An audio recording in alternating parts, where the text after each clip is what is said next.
do have a couple of speakers today. First up, we have Jim Ray. If you would introduce yourself and state your address for the record, please. My name is Jim Ray. I'm from Friedenberg Township. I'm the board chair, and my address is 5035 South Bay Road. And I think as many of you are aware, in Friedenberg there's a gravel pit when it was proposed about 2.5 years ago. It caused a lot of concern over what effects it would have, especially to the residents that are going to be closest to that pit.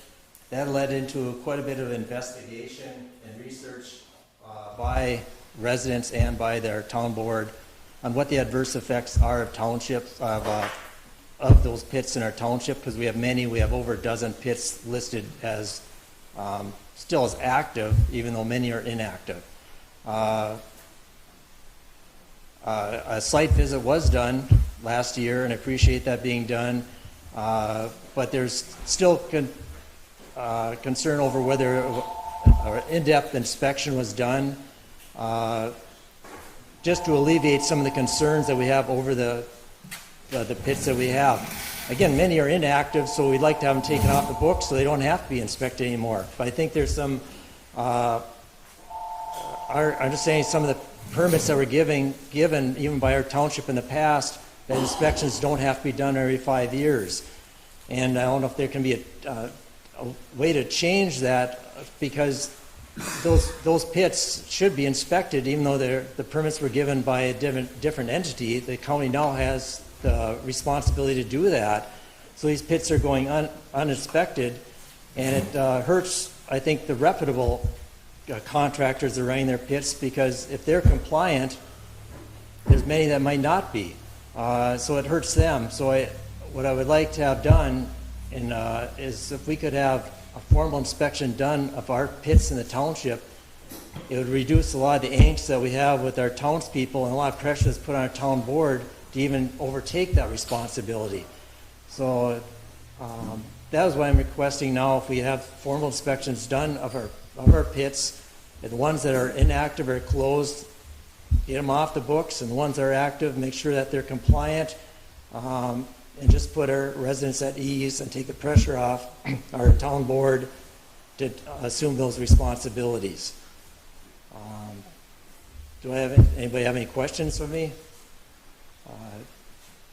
And I guess to sum up, my understanding is that, again, if these permits were given by other entities, like some were given by our township over 30 years ago for these pits, that they don't need to be inspected anymore.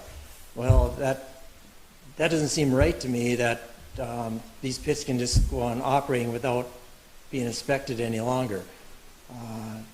So again, I appreciate if you somehow give the authority and direction to your departments to have the inspections done, and it would just really put a lot of our problems to rest if these pits were inspected, and put a lot of our residents at ease. That's All right, thank you. Thank you. Melissa Bell.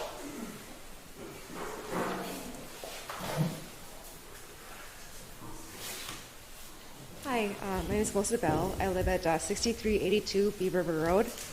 I passed out this document. Basically, it's showing that the 6464 Friedenberg Lake Cup is an invalid cup. If you look at attachment 2, it is invalid, and I will explain that. Attachment number 1 shows that in 2016, Mark Toms applied for a land use permit and was denied that permit because the septic was not in compliance. So in 2016, he was not allowed a land use permit. However, attachment number 2, they applied for a permit in 2022, LTI did, on the same property. They said yes, right here, about being 1,000 feet from the lake. If you say yes, you have to have a compliant septic. Now, they did not.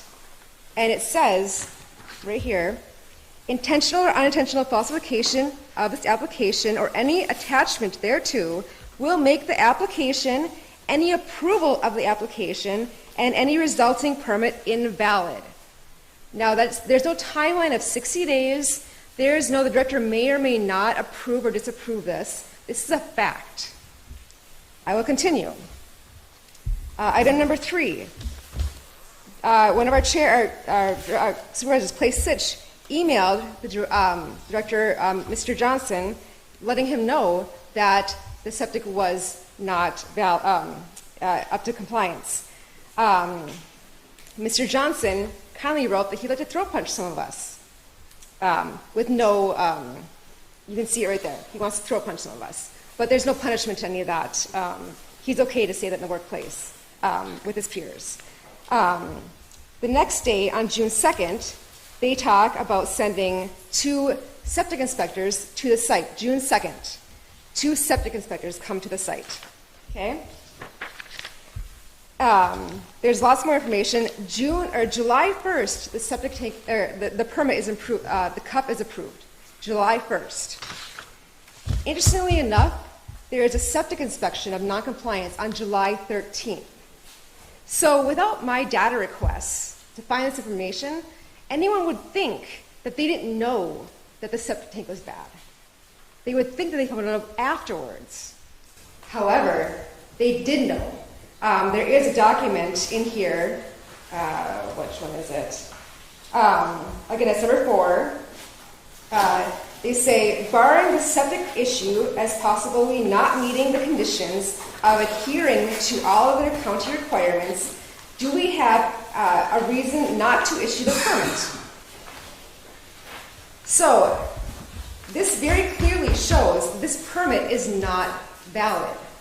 There is no 60 days. There is no anyone who can make it valid. The permit was not valid from the beginning and is not valid now. Please upchannel that. I don't see how there's a 60-day window that was missed, because this is in your documents, and your documents are facts. So please make sure that those who need to do the documents to make it a void, do that. Thank you for your time. Thank you. Thank you.